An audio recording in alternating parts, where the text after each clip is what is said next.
সদৌসম সাংবাদিক মঞ্চ বিলাসীপাৰা সমজিলা সমিতিৰ উদ্যোগত বিলাসীপাৰাত ৰাষ্ট্ৰীয় প্ৰেছ দিৱস উদযাপন। Bilasipara doctor BR. আম্বেদকাৰ ভৱনত দিনজোৰা কাৰ্যসূচীৰে পবিত্ৰ ৰাষ্ট্ৰীয় প্ৰেছ দিৱস পালন কৰা হয়। কেন্দ্ৰীয় সমিতিৰ সহযোগত আৰু বিলাসীপাৰা সমজিলা সমিতিৰ উদ্যোগত তথা সমজিলা সমিতিৰ সভাপতি ফৰিজ উদ্দিন আহমেদ, শ্বাহজাহান আলী আহমেদ, কোকিলা চৰকাৰ, আয়েশা বেগম, বনিতা নাথ, শফিকুল হক উপস্থিত থাকি ৰাষ্ট্ৰীয় প্ৰেছ দিৱস উদযাপন কৰে। পতাকা উত্তোলন, প্ৰয়াত সাংবাদিকসকলৰ স্মৃতিত বন্তি প্ৰজ্বলন আৰু শ্ৰদ্ধাঞ্জলি অনুষ্ঠান অনুষ্ঠিত কৰা হয়।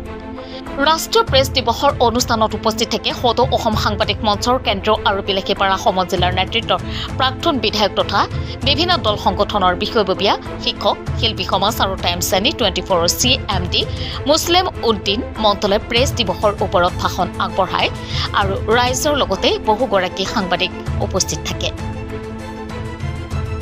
সাংবাদিকসকলৰ সমস্যাসমূহ সমাধান কৰাৰ বাবে ৰাষ্ট্ৰীয় প্ৰেছ দিৱসৰ দিনাই চৰকাৰ তথা ধুবুৰী জিলা প্ৰশাসন আৰু জিলা তথ্য জনসংযোগ বিষয়াক অনুৰোধ জনালে সদৌ অসম সাংবাদিক মঞ্চই।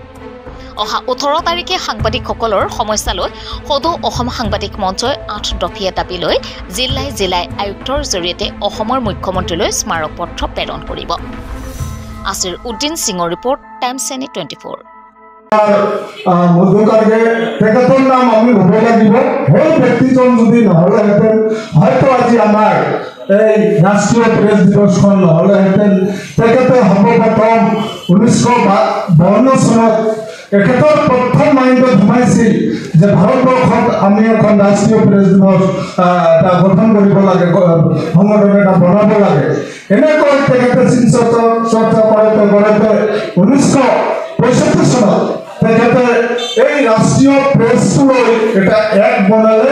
সেই এক্টটো আইন হিচাপে পৰিগণিত কৰি 1966 চনত 16 নৱেম্বৰ অৰ্থাৎ আজিৰ দিনটোত গোটেই ভাৰতবৰ্ষত ৰাষ্ট্ৰীয় প্ৰেছ দিৱস হিচাপে পালন কৰে আৰু আমিও পালন কৰিব গৈ আছোঁ।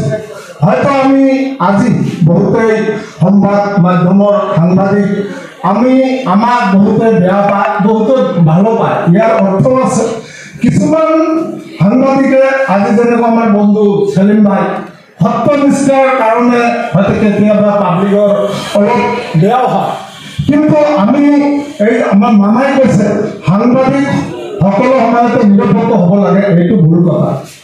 আমি ন্যায় থাকিব লাগে। ন্যায় থাকি কোনোবাই যদি জীৱন যদি আহুতিও দিয়ে তথাপি ন্যায় হৈ কাম কৰিব লাগে।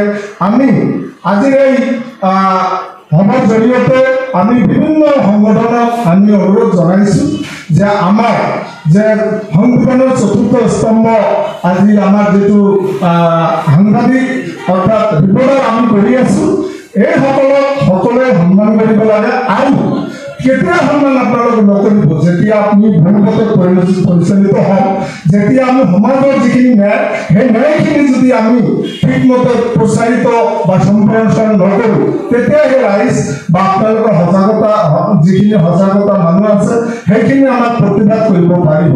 গতিকে আমি সকলো সময় ৰাইজৰ পক্ষত আছোঁ, আমি ন্যায়ৰ পক্ষত আছোঁ। কৰিছোঁ মই অসম চৰ পৰিষদৰ তৰফৰ পৰা, বিলাসীপাৰা জিলা কমিটিৰ তৰফৰ পৰা আপোনালোকে যে আজিৰ এই সভাখনত আমন্ত্ৰণ কৰি আনিছে, ইয়াৰ কাৰণে আপোনালোকক ধন্যবাদ জনাইছোঁ আৰু খুবেই ভাল লাগিছে যে ইয়াৰ আগত এনেকুৱা প্ৰেছ দিৱস আমি দেখাও নাই বা কৰাও নাছিলোঁ। যদিও কৰিছে এনেকুৱা এটা জাকজমকতা পৰিৱেশত আমি পোৱা নাছিলোঁ। যি হওক, সাংবাদিকসকল সদায় মানুহৰ আক্ৰমণৰ বলি হয়।